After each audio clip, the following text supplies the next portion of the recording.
My friend's mom left her phone at my place. She asked, "Did you see the photo?" Jessica knocked on Ryan's apartment door 3 times before he finally opened it, and she noticed the slight hesitation in his expression when he saw her standing there, in the hallway with her arms crossed and that knowing smile playing at the corners of her mouth that made him immediately nervous about what she might say next.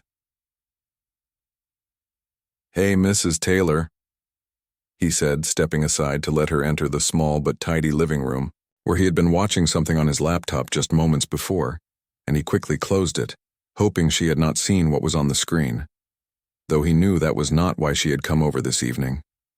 "I left my phone here yesterday," Jessica said, walking past him and glancing around the room as if trying to remember where she might have set it down, when she had stopped by to drop off some food for Ryan since her son Derek was his roommate at college, but Derek had gone home for the weekend, leaving Ryan alone in the apartment.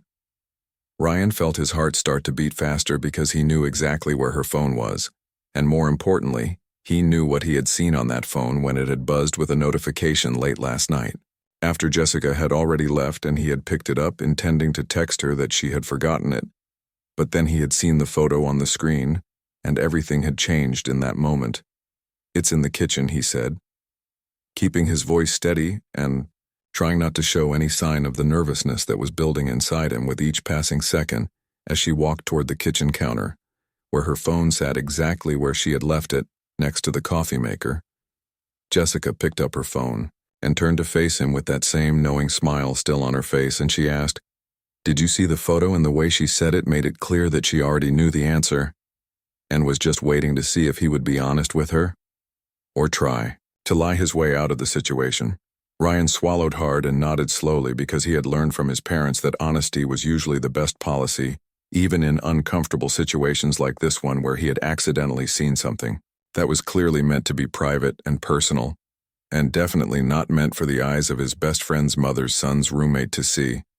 "It was an accident," he said quickly, trying to explain that he had only picked up the phone to let her know. She had left it behind and the notification had popped up showing a preview of the photo that someone had sent her, and he had not meant to look. But once he had seen it, he could not exactly unsee it, no matter how much he might want to. Jessica laughed softly and set her phone back down on the counter, and Ryan noticed that she did not seem angry or embarrassed the way he had expected her to be, and instead she seemed almost amused by the whole situation, which confused him even more than he already was about what was happening right now. "You must think I am crazy," she said, leaning back against the counter and crossing her arms in a relaxed pose that suggested she was not in any hurry to leave, even though she had retrieved her phone, which had supposedly been the only reason for her visit in the first place. "No," he said, shaking his head because crazy was definitely not the word he would use to describe what he had seen in that photo, which had shown Jessica in a way that he had never imagined, seeing his friend's mother, and which had occupied his thoughts for most of the night, after he had finally managed to set her phone down and walk away from it. The photo had been taken in what looked like her bedroom, based on the furniture he could see in the background, and she had been wearing something that was far more revealing than anything he had ever seen her wear during the dozen or so times they had interacted over the past 2 years, since he and Derek had become roommates and friends. Jessica seemed to be studying his face, looking for something, and after a moment she asked, "Do you think I am attractive?" And the question caught Ryan so off guard that he did not know how to respond without either lying or saying something that might make this already strange situation even more complicated than it already was.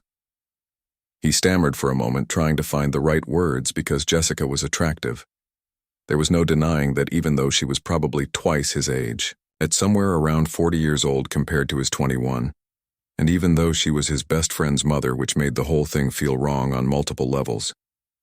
"You do not have to answer that," she said with another soft laugh, and she pushed away from the counter and walked closer to where he was standing near the entrance to the kitchen. And Ryan found himself taking a small step backward without consciously deciding to move away from her.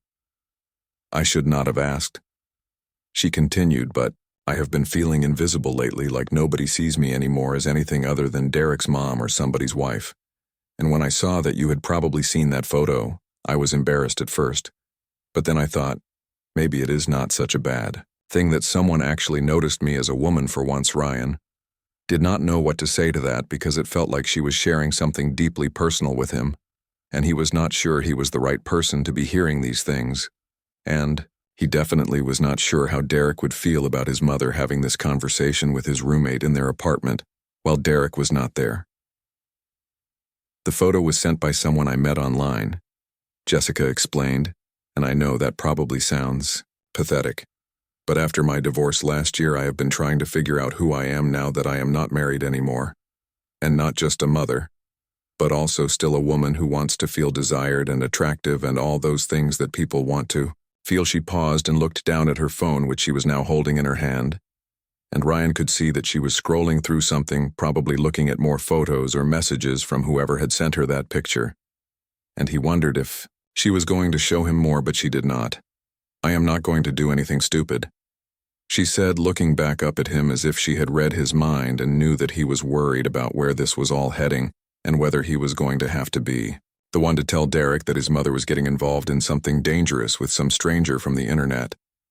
Ryan finally found his voice and said, "You should be careful, Mrs. Taylor, because there are a lot of people online who are not who they say they are." And he did not want to sound preachy, but he also did not want anything bad to happen to her, even if this whole situation was weird and uncomfortable. "I know," she said, "and I am being careful, but thank you for caring." And she reached out and touched his arm briefly before pulling her hand back, and Ryan felt a strange jolt of electricity from that simple touch that he knew he should not be feeling about his friend's mother no matter what the circumstances were. Jessica moved toward the door, clearly preparing to leave now that she had said what she came to say, and retrieved her phone. But she stopped before opening the door and turned back to face Ryan one more time and asked him a question that he definitely had not been expecting her to ask. "Would you take a photo of me?" she said, and before he could respond, she added nothing inappropriate. "Just a nice photo that I could use for my profile on the app where I have been meeting people, because all my photos are old and I want something current that shows who I am." Now Ryan hesitated because this felt like crossing some kind of line, even though she was just asking for a simple photo.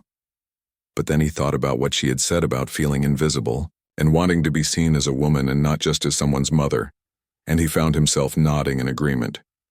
She smiled genuinely this time and said, "Thank you."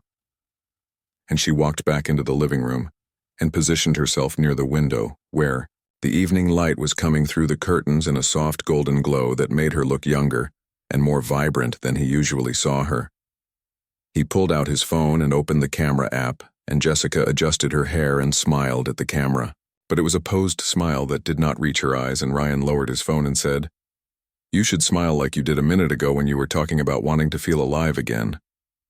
Jessica looked surprised, but then her expression softened, and she smiled in a way that was much more natural and genuine, and Ryan quickly took several photos capturing that moment when she looked truly happy and confident, and he knew these would be good photos that would show her in the best possible light. He showed her the photos and she scrolled through them with a growing smile and said, "These are perfect, thank you so much, Ryan." And there was real gratitude in her voice that made him feel good about helping her, even though the whole situation still felt strange and complicated. Jessica headed for the door again, and this time she actually opened it. But before leaving, she turned and said, "Please do not tell Derek about any of this." And Ryan nodded, because he had already decided that this was one of those things that his friend definitely did not need to know about his mother.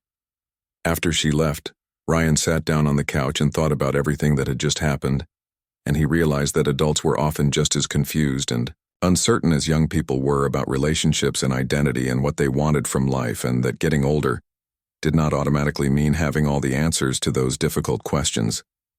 He also thought about the photo he had accidentally seen and the photos he had just taken and how different they were from each other, and how the first one had been about what someone else wanted to see while the second set had been about capturing who Jessica really